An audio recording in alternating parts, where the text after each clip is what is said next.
கர்த்தருடைய பரிசுத்த நாமத்திற்கு மகிமை உண்டாவதாக. வெள்ளைப்பொல்லம் என்கிற இந்த நிகழ்ச்சியின் வாயிலாக இந்த மாலை வேளையில் உங்களை சந்திப்பதில் எனக்கு மிகுந்த மகிழ்ச்சி. ஒரு வேத வசனம் வாசிக்க கேட்கலாம். உபாகமம் 33ஆம் அதிகாரம் 29ஆம் வசனம். இஸ்ரவேலே, நீ பாக்கியவான், கர்த்தரால் ரட்சிக்கப்பட்ட ஜனமே, உனக்கு ஒப்பானவன் யார்? உனக்கு சகாயம் செய்யும் கேடகமும் உனக்கு மகிமை பொருந்திய பட்டயமும் அவரே. உன் சத்துருக்கள் உனக்கு இச்சகம் பேசி அடங்குவார்கள், அவர்கள் மேடுகளை மிதிப்பா என்று சொன்னான். பாருங்க, இந்த நேரத்திலும் கூட நான் உங்களுக்கு என்ன சொல்ல விரும்புகிறேன் அப்படின்னா, இஸ்ரவேல் கர்த்தரால் மீட்கப்பட்ட ஜனமா. எகிப்தில் இஸ்ரவேல் அடிமையாக இராதபடிக்கு கர்த்தரே நேராக வந்து தலையிட்டு இஸ்ரவேலை மீட்டதை பார்க்கிறோம். இந்த ஜனத்திற்கு ஒப்பான ஜனம் வேற யாருன்னு சொல்லப்பட காரணம் என்ன அப்படின்னா, அந்த ஜனத்திற்கு சகாயம் செய்யும்படி கேடகமாக வந்ததும் கர்த்தர், அந்த ஜனம் யுத்தம் செய்யும்படி மகிமை பொருந்திய பட்டயமாக வந்ததும் கர்த்தர். இஸ்ரவேல் என்கிற ஜனத்திற்காக முழுக்க முழுக்க நின்று அவங்களை விடுதலை செய்தது கர்த்தர். அப்படின்றதுனால இப்படி ஒரு ஜனம் பாக்கியம் உள்ளது என்று சொல்லி வேதம் சொல்லுகிறதை பார்க்கிறோம்.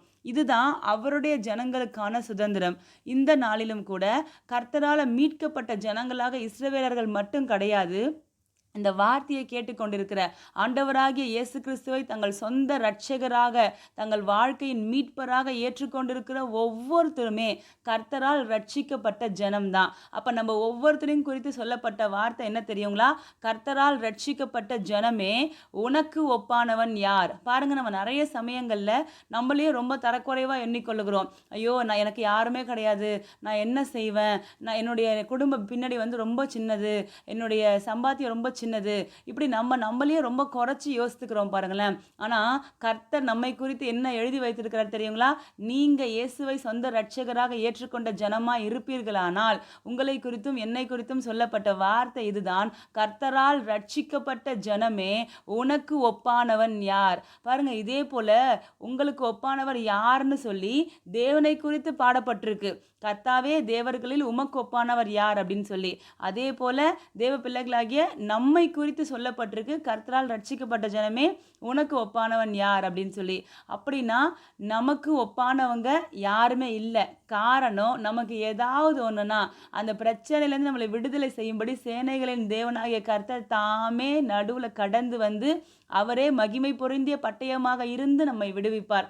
ஆகையால் இனி வருகிற நாட்கள்லையும் சரி, இந்த நிமிஷம் முதற்கொண்டு எந்த பிரச்சனையோ எந்த தேவையோ எது உங்களை கலங்க பண்ணுகிறதோ எதை நினைத்தும் நீங்கள் கவலைப்படு கொண்டிருக்கவே வேண்டாம். உங்களுக்கு ஒப்பான ஜனம் யாரும் இல்லை. உங்களுக்கு என்னன்னாலும் கர்த்தரை இவ்வளோ சமீபமாய் கொண்டிருக்கிற ஜனம் வேறே யார் என்று சொல்லி வேதம் சொல்லுகிறது.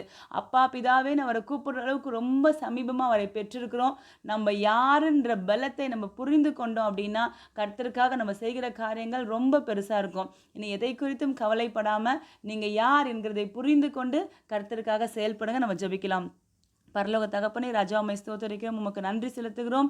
கர்த்தரால் மீட்கப்பட்ட ஜனமாக எங்களை வைத்திருக்கிறபடியாலும் எங்களுக்கு ஒப்பாக வேற யாரும் இல்லை என்று சொல்லி இன்றைக்கு எங்களுக்கு கற்றுக் கொடுத்தபடியாலும் உமக்கு நன்றி செலுத்துகிறோம். இந்த வார்த்தையை கேட்ட ஒவ்வொரு கர்த்தருடைய பிள்ளைகளின் வாழ்க்கையிலையும் அப்படியே ஆண்டவரே, இந்த வார்த்தையை அவர்கள் விசுவாசித்து வல்ல பெரும் காரியங்களை உமக்காக செய்து நித்தியத்துக்கு வர உதவி செய்யுங்க. இயேசு கிறிஸ்துவின் நாமத்திலே ஜெபிக்கிறோம் பிதாவே, ஆமேன். தேங்க்யூ. God bless you.